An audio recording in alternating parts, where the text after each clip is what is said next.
Hello, if you're a pianist or perhaps an aspiring piano tuner, I just want to show you how I put unisons in, and I may put one of them out on this piano. This is pretty much well in tune, but this is a high quality night piano. But let's listen and see if you can tell which unison's out of tune.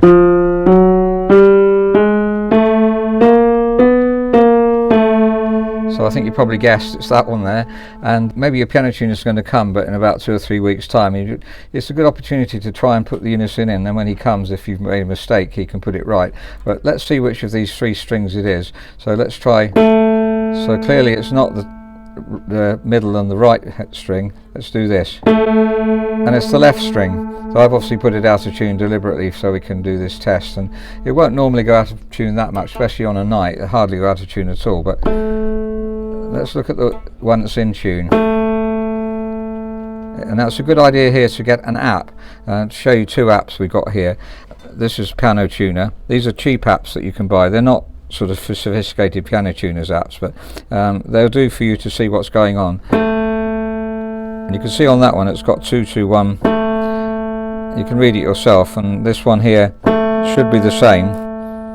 This one's called Piano Tuner, that one's called G String, and that's available on Android. I don't think it's available on Apple, so this is the one that is available on both, and that's, it's quite a good guide. And this one shows you what the pitch is, so shows you that should be 220.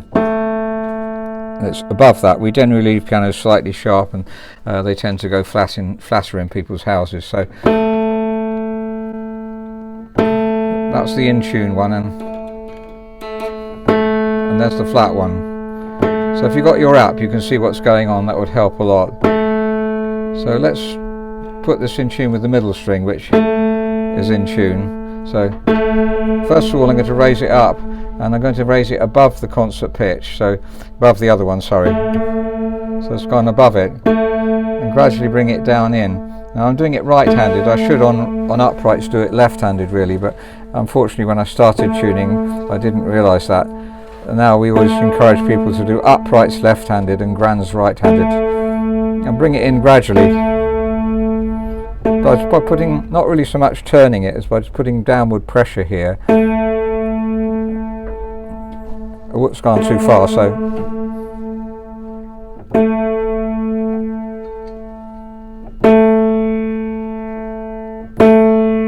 that's a bit flat.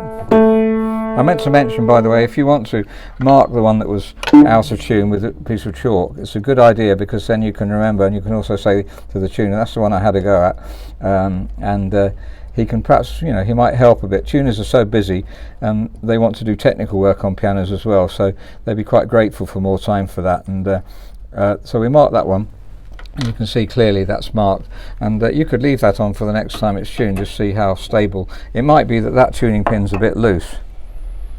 Now in this case this isn't loose, but if it was, then you can use rest pin setter. This is square, and you just hold it on there, hold it on. The idea is this is so the string, when you hit it, it doesn't go suddenly down, and also obviously you don't want to hit the tuning pin direct. So you put this on, and then just tap it gently enough to just roughen the wood up. The idea is that it's tuned a lot, a groove starts to form. So if you roughen the wood up, then that breaks the groove, and it's amazing what a difference that can make.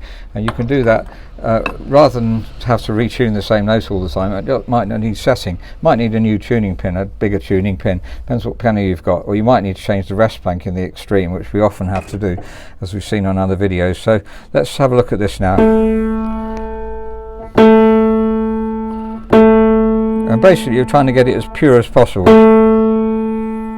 Let's compare that with the other one and see what it's like. So that's that one, and I think they're similar. To your piano tuner, you might say, oh, you could get it better than that, but maybe I can, just playing around with it. But all pianos have the maximum purity, and that might not quite be. There might I can hear a slight beating. So but I hope that's been helpful. I say, if you're a pianist and just got so annoyed with one note being out of tune, you can buy a lever like this. This is what we call this is Fletcher & Newman lever in England. It's a firm that, if you can read on Fletcher & Newman, F&N, and it's a good standard lever. It's they're not cheap, unfortunately, but this is a good all-round tuning lever, medium star, and it will fit most pianos. So that's unisons. If you want to become a piano tuner, you have to learn the beating of thirds. We'll look at that in another video, hopefully. So this is a wonderful night piano.